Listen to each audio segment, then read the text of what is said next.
Good morning guys. രാവിലെ ഇവിടെ സ്കൂളിൽ പോകാൻ സമയമായി. കാപ്പി കൊടുത്തിട്ട് എത്ര മണിക്കൂറായെന്നറിയാമോ? ഈ ഇരിപ്പ് തന്നെ. അവനെയും കളിപ്പിച്ചുകൊണ്ടാണ് ഇവിടെ ഇരിപ്പ്. മറ്റേതാണെങ്കിൽ ചായ കൊടുത്തിട്ട് കുറേ സമയമായി. ഇവിടെ എന്താണ് നടക്കണേ? ഇടയ്ക്കിടയ്ക്ക് ഇപ്പോൾ ഓരോ വിരട്ട് കൊടുത്താലേ കുടിക്കുള്ളൂ. അവൾ അംഗൻവാടിയിലാണ് പോണത്. അവൾ സ്കൂളിലാണ്. അവൾ LKG, ഇവൾ അംഗൻവാടിയിൽ.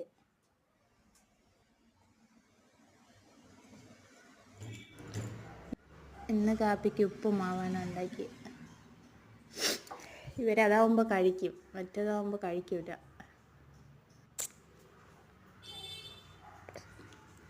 കഴിച്ചാ നീ കണ്ണാ?